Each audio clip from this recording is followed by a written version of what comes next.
কে শেখ মুজিবুর রহমান? দলের গোলামি আর কতকাল করবেন? চামচামি ছাড়া আর কিছুই বোঝে। শিক্ষিত মানুষ হয়ে যেখানে মূর্খদের মতো কথা বলে, শেষ পর্যন্ত ইসলামকে ব্যবহার করার চেষ্টা করা হইতেছে। মেরে ফেলা হবে কেন? হক কথা বললে সবসময় কেন যেন এই দলটার খুব লাগে। বিভিন্ন টকশোতে আপনাদের মতো মূর্খদেরকেই ডাকা হয়। আসসালামু আলাইকুম। আমার এক বন্ধু আমাকে বলছিল, যাই করিস জানিয়ে ভিডিও বানাস, কিন্তু কখনো রাজনীতি নিয়ে ভিডিও বানাবি না, কখনো রাজনৈতিক দলের কোনো নেতাকর্মীদেরকে নিয়ে ভিডিও বানাবি না। এতে করে তোর ভবিষ্যতে বড় ধরনের সমস্যা হতে পারে। কিন্তু যখন আপনি ইসলাম ধর্মকে রাজনীতির ভিতরে ব্যবহার করবেন, যখন আপনি আপনার ইসলাম ধর্মকে ছোট করে দেখার চেষ্টা করবেন অথবা ছোট করবেন, তখন আপনি কোন দল করেন, কোন দলের রাজনীতি করেন, বিপক্ষ দলের রাজনীতি করেন আর আওয়ামী লীগ করেন, সেটা দেখার বিষয় না, সেটা মুখ্য বিষয় না। বিষয় হচ্ছে ইসলাম সবার ঊর্ধ্বে। কিন্তু একটা জিনিস দেখতে পাচ্ছি, সেটা হচ্ছে সামান্য একটা দলের জন্য, দলের কর্মীদের কাছে ভালো থাকার জন্য আপনি আপনার ইসলামকে বিক্রি করে দিতেছেন মানুষের কাছে। বাহ, কত সুন্দর! হ্যাঁ, আপনি আপনার ইসলামকেই ভালোবাসতে পারেন না, শুধুমাত্র একটা দলের জন্য, একটা দলের জন্য ইসলামকে এভাবে ছোট করতেছেন আপনারা। কি চমৎকার আপনাদের রাজনীতি, যেখানে ইসলামকে ব্যবহার করে আপনারা উপরে ওঠার চেষ্টা করতেছেন, জনগণের কাছে ভালো সাজার চেষ্টা করতেছেন। ব্যারিস্টার সুমন সাহেব কিছুদিন আগে বলছিলেন যে আওয়ামী লীগ কখনোই ইসলামকে ব্যবহার করে না। সুমন, আমাদের দর্শক, আমাদের প্রযোজক আমাদেরকে জানিয়েছেন, আমি একটু আপনাদের খালি পোলের রেজাল্টটা বলি। শতকরা 84% দর্শক মনে করেন রাজনৈতিক সুবিধা আদায়ের জন্য ধর্মীয় চরমপন্থা উস্কে দেওয়া হচ্ছে। শতকরা 84 জন দর্শক এটি মনে করেন। শতকরা 16% দর্শক মনে করেন যে না, এটি করা হচ্ছে না। আমাদের প্রায় 5000 দর্শক এই মুহূর্ত পর্যন্ত ভোট দিয়েছেন। জি ব্যারিস্টার সুমন, আপনি বলছিলেন ধর্মের ব্যবহার করে তারা সুবিধা নেওয়ার চেষ্টা করেছেন, এখানে অস্বীকার করার কিছু নাই। কিন্তু কারা কিভাবে করছেন না করছেন এটা সময়ই বলে দিবে। কারণ আপনি যদি কোনোভাবে ধর্মের ব্যবহার করতে পারেন, তাহলে কিন্তু আপনার আর কোনো কাজ করা লাগে না, উন্নয়ন করা লাগে না, কিচ্ছু করা লাগে না, আপনার প্রতিষ্ঠা পাওয়া লাগে না, আপনার খুব বেশি সমাজ সেবা না করলেও তো হয়। আপনি কোনো একটা ইস্যু নিয়ে যদি একটা ধর্মের একটা ইস্যু টেনে নিয়ে আসতে পারেন, তাহলেই কিন্তু আপনি একটা গ্রুপের নেতা হয়ে গেলেন। সবচেয়ে সহজ উপায় কিন্তু এই যে এইটাকে ব্যবহার করে নেতা আপনার কাছে হওয়া। কি মনে কারণ হয় আপনার কোনো অসুবিধা নেই। আওয়ামী লীগ ধর্মকে কিভাবে ব্যবহার করে? আপনার কাছে কি মনে হয়? আমার কাছে মনে হয় যে আওয়ামী লীগ যতদিন পর্যন্ত সরকারে আছে, আমার তো ধারণা যে এটাকে ব্যবহার করার তো কোনো প্রয়োজনই নেই আওয়ামী লীগের। আওয়ামী কিন্তু ইদানিং যেটা দেখতে পাইতেছি, কই ইসলাম ধর্মকে তারা এমনভাবে ব্যবহার করে আসতেছে, আর এর ভিতরে যা ঢুকানোর চেষ্টা করতেছে, যা একজন মুসলমানের ইমানকে পরিপূর্ণভাবেই ধ্বংস করে দেয়। ভাস্কর্য আপনাদের কাছে ভালো। একটা কথা, কিছুদিন আগে আমি একটা নিউজে দেখছি যে একজন মাওলানা বলছেন যে ভাস্কর্য হারাম না। ভাস্কর্যের কথা কোরআনে আছে যে সুলাইমান আলাইহিসসালামের যুগে নাকি ভাস্কর্য ছিল। আমাকে এই যুক্তি দেন, ভাস্কর্য যদি হারামই না হবে, তাহলে আমাদের রাসূল সাল্লাল্লাহু আলাইহি সাল্লামের ভাস্কর্য কেন নাই? কেন তিনি আরো ভাস্কর্য অথবা মূর্তি ভাঙচুর করছে? হযরত সুলাইমান আলাইহিস সালামের সময় যে রীতি ছিল, সেই রীতি এখনো চালু আছে। ভাস্কর্যকে কেউ আমরা পূজা করি না, প্রার্থনা করি না, আরাধনা করি না, আমরা সম্মান করি। অনেকদিন ধরেই একটা বিষয় দেখে আসতেছি, সেটা হলো কুরআন শরীফে এক কথা বলা হয় এবং কিছু কিছু আলেম আছে যারা তার অপব্যবহার করে, অপব্যাখ্যা করে। ভালো ব্যাখ্যাটা না করে তারা তাদের নিজের মতো করে ব্যাখ্যাটা করার চেষ্টা করে, অথবা করেই।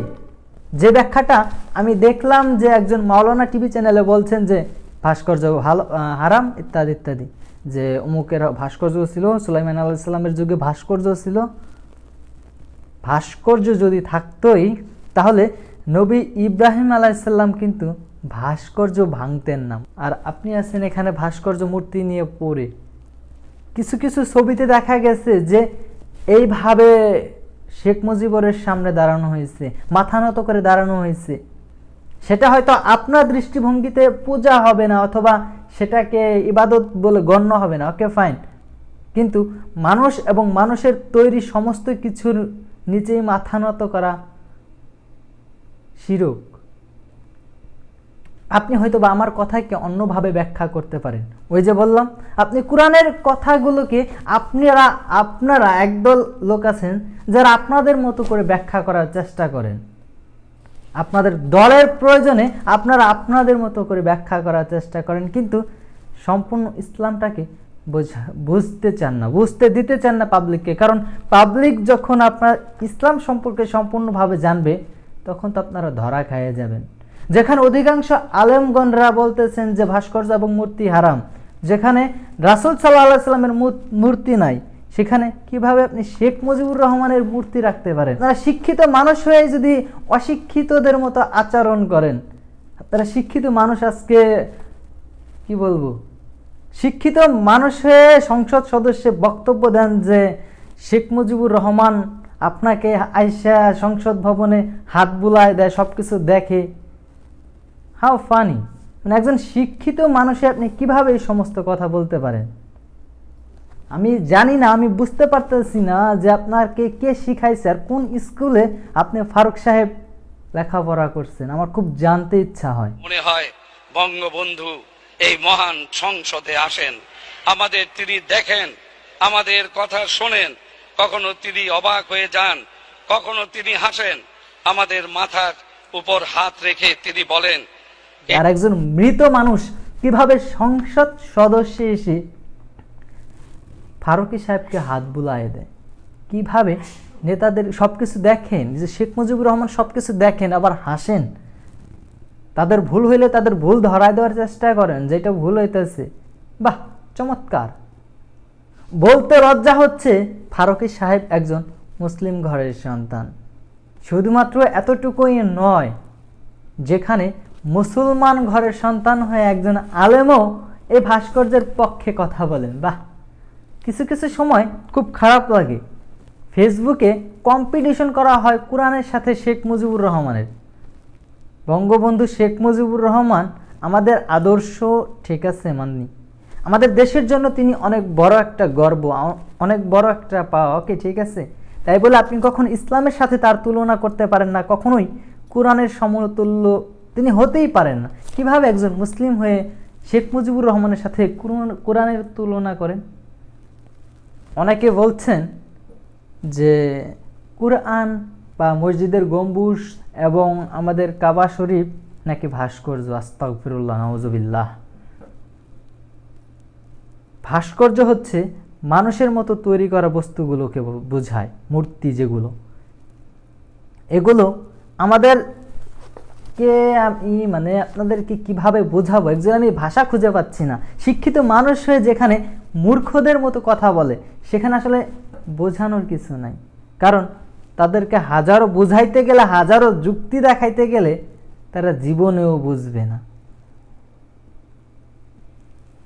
তা আপনারা তো এখন মানে গালি দিতে প্রস্তুত, গালি দেওয়ার জন্য কমেন্ট বক্স ভরে ফেলবেন। কারণ আপনাদের দলের তো কৃত্রিকর্ম এরকম চলছে, গুম, হত্যা, খুন, রাহাজানি, এগুলো ছাড়া কি আছে? আমি তো এগুলো ছাড়া দেখতেই পাই না দুই চোখে। সোশ্যাল মিডিয়া এবং নিউজগুলো দেখলে আপনাদের এই কার্যক্রমগুলো ছাড়া কিছুই দেখতে পাওয়া যায় না। একটার পর একটা ইস্যু ঢাকার জন্য আপনারা সবসময় প্রস্তুত থাকেন। ধর্ষণের ইস্যু তো নাই, কোথায় ধর্ষণের দেলোয়ার, কোথায় সিনহা হত্যার বিচার? সব ইস্যু শেষ। কই যে ওসি সাহেব যে থানার ভিতরে রাহেন সাহেবকে হত্যা করছিল, বিচার নাই তো, তাকে বড়জোর গ্রেপ্তার করা হয়েছে। মানে একটার পর একটা ইস্যু দিয়ে ঢাকার জন্য শেষ পর্যন্ত ইসলামকে ব্যবহার করার চেষ্টা করা হইতেছে। বাহ, কি সুন্দর কথা যে একজন আলেমকে মেরে ফেলা হবে।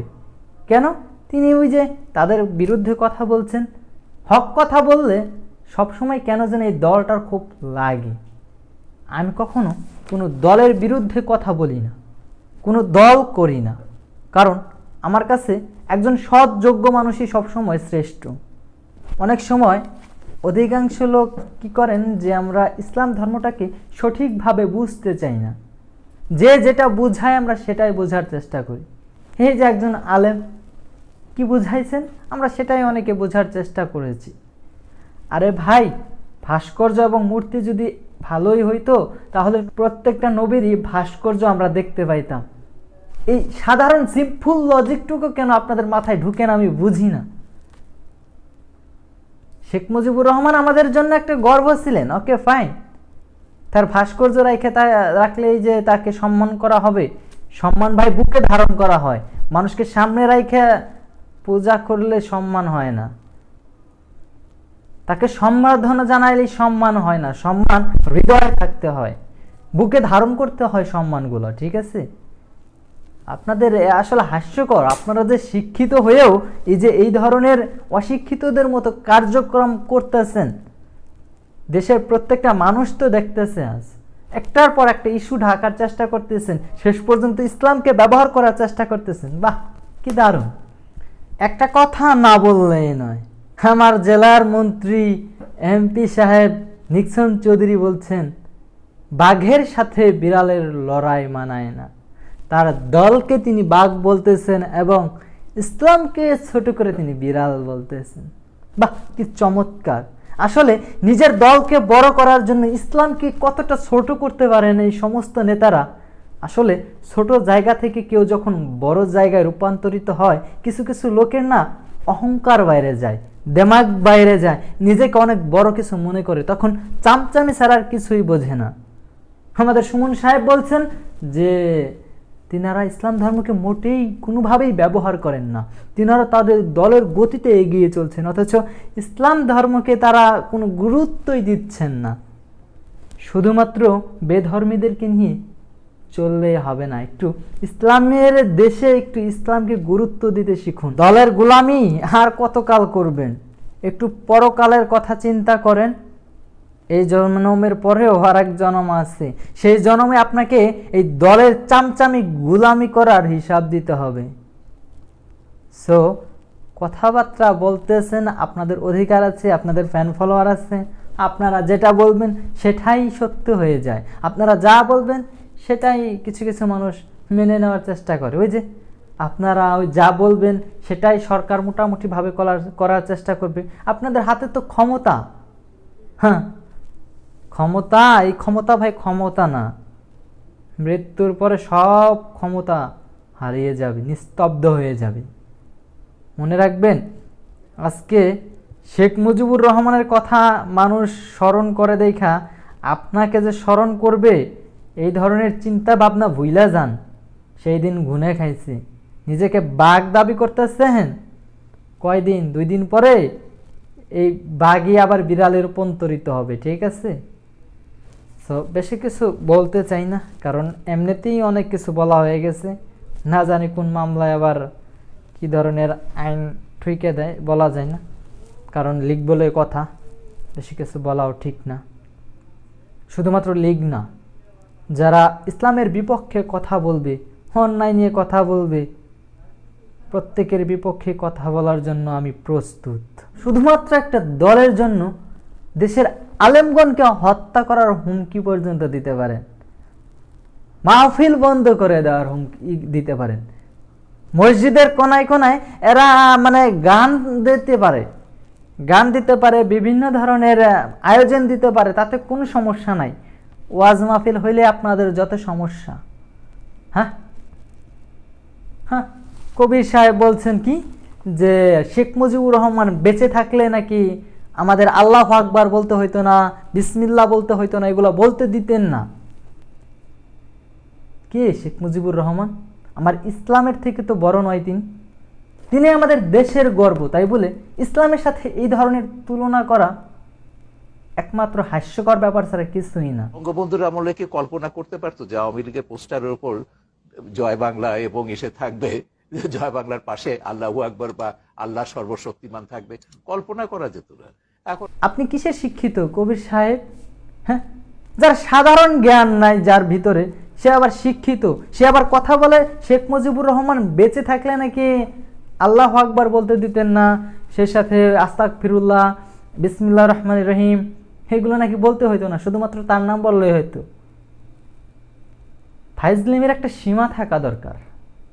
মানে আপনাদের ভিতর কি বলবো রে ভাই, আপনারা তো শিক্ষিত সমাজ, শিক্ষিত সমাজে আপনারা সাধারণ লজিকটুকু নিজের ভিতরে ধারণ করতে পারেন না, আবার আপনারা শিক্ষিত। বিভিন্ন টকশোতে আপনাদের মতো মূর্খদেরকেই ডাকা হয়, কখনো আলেমদেরকে বিশেষভাবে ডাকা হয় না। কোনো যুক্তির প্রয়োজন হলে, কোনো যুক্তির দরকার হলে আগে ডাকা হয় আপনাদের মতো কিছু মূর্খদের, যারা ইসলাম সম্পর্কে ন্যূনতম ধারণা নিজের ভিতরে নাই। যাদের কি ধারণা আছে আপনার ভিতরে ইসলাম সম্পর্কে? আমার মনে হয় কিচ্ছুই নাই। যারা বিশেষ করে ৭১ টিভি, ডিবিসি টিভিতে যারা সাক্ষাৎকার দেন, ফাইজলামি পাইছে সব কিছুর ভিতরে। আপনাদের মতো দলত চাটা নেতা যারা, তারাই ভাস্কর্যের পক্ষে কথা বলতেছে।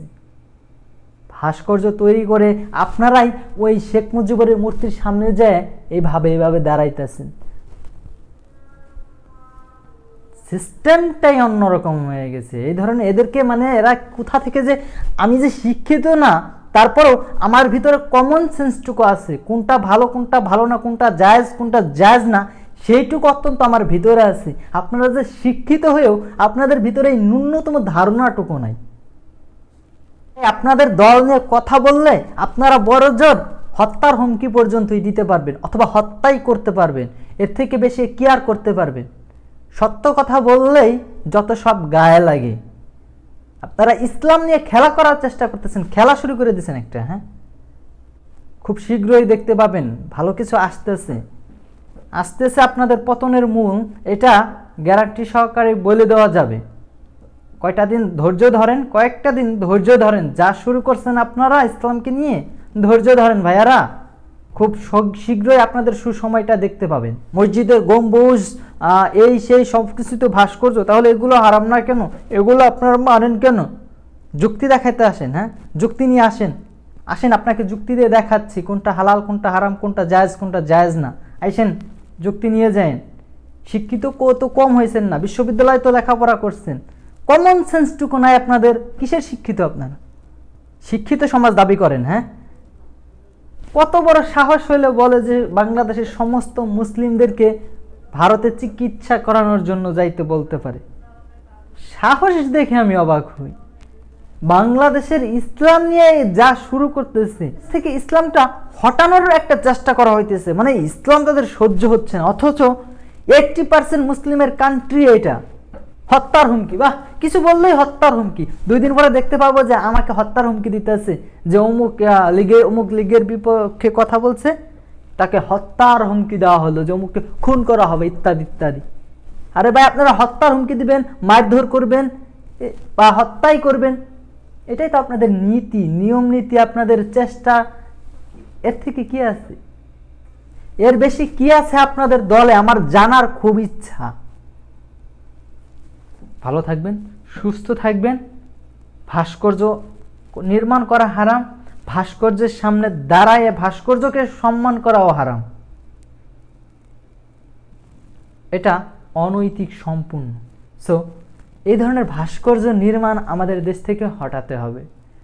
ভালো থাকবেন, সুস্থ থাকবেন, নিজের খেয়াল রাখবেন, নিজ নিজ অবস্থান থেকে অবশ্যই সতর্ক থাকবেন। আল্লাহ হাফেজ।